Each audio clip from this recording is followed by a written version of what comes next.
Now, let's see. Example. That's the best way to make sense of anything, is to do examples. So in a table of reduction potentials,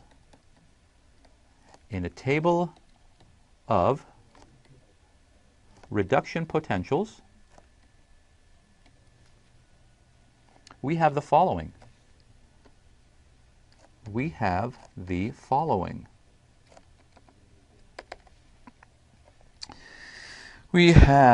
let's see, should I write it out or should I, yeah, it's fine, I'll go ahead and draw the structure.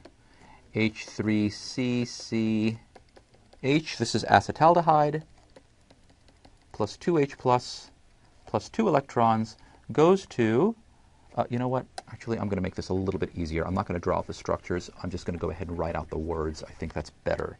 So we have acetaldehyde plus 2H plus 2 electrons goes to ethanol, and its standard reduction potential happens to be minus 0.197 volts. Okay, well, we also have the following. We have something else in the table, and it says NAD plus H plus 2 electrons goes to NADH. Now, don't worry about what NAD plus and NADH are right now. We're actually going to be discussing that in the next lesson. For right now, it's just a species. It is the oxidized version of the species. In the vicinity of a couple of electrons, when it becomes reduced, it turns into this thing called NADH, and it has a reduction potential relative to the reference hydrogen electrode, and its reduction potential is the following. These are negative 0.320. Now, the question is, what happens when these species are brought into contact with each other? When I have some acetaldehyde, some ethanol, some NAD+, and some NADH, what's going to happen? Well, take a look at the reduction potentials. This is negative 0.197, and this is negative 0.320. This one is actually more positive than this one, so this will end up staying as written. The acetaldehyde will reduce to ethanol. This one will end up having to reverse.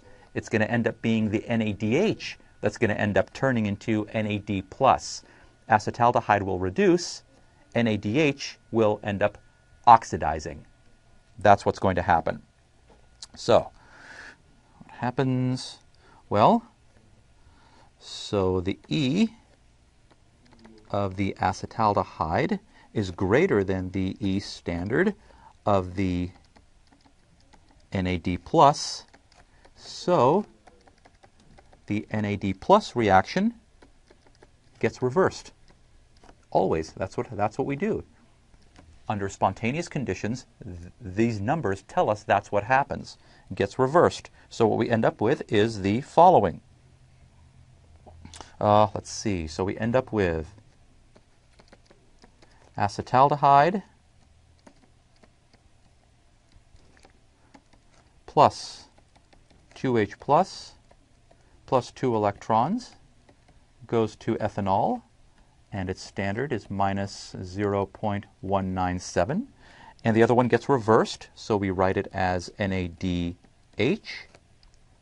goes to NAD plus H plus 2 electrons, and because we reversed it, we actually end up writing it as now a positive 0.320.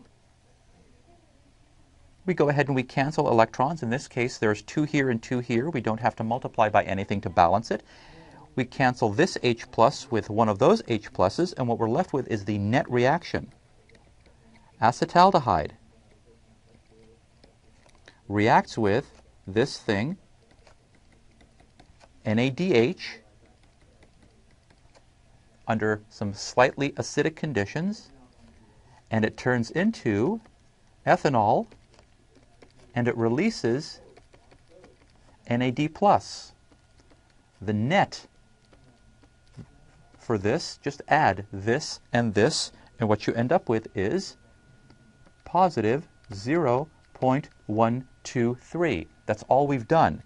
Aldehyde aldehyde and ethanol, if you put them together with NAD plus and NADH, spontaneously what's going to happen is the aldehyde will react with the NADH, the aldehyde will reduce to ethanol, the NADH will become oxidized to NAD plus, and this is a measure of the extent to how fast it's going to go. Now that I have this, I can actually calculate the free energy change for this based on the equation that I've got. So now that I have this, my free energy change for this reaction is minus NFE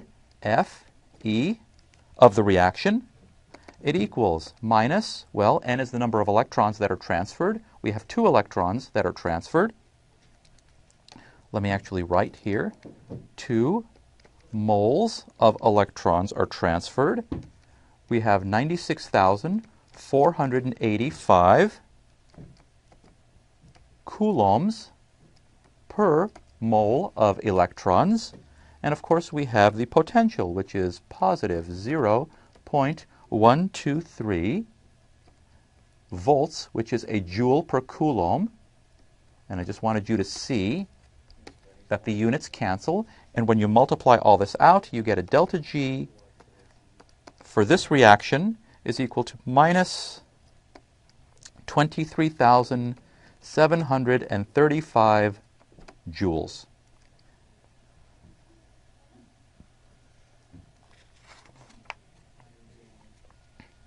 There you go. That's it. That's all that's going on here. We have some species. We have a table of reduction potentials. We have some species, its reduction potential is this. We have another set of species, its reduction potential is this. Under conditions when these things are brought together, what is going to happen spontaneously? Well, spontaneously, because this is larger than this, it's going to reverse the other one to induce, it's going to flip it around. This will stay a reduction, this will become an oxidation. We go ahead and write it. We cancel electrons, we get the final balanced equation, so this is the reaction that's going to take place. It will. This reaction will take place spontaneously. Okay, we don't have to do anything. Doesn't mean the reverse reaction won't take place, because the reverse reaction does take place enzymatically. It can happen, but spontaneously this is what will happen, and this positive potential tells us that that will happen. This reaction as written, because of this equation, actually gives us the free energy change. Notice, minus 23.7 kilojoules. That's a very, very highly exergonic reaction. This reaction wants to go forward. That's all that's happening here. Okay, thank you for joining us here at educator.com. We will continue our discussion of oxidation reduction chemistry in the next lesson. Take care. Bye-bye.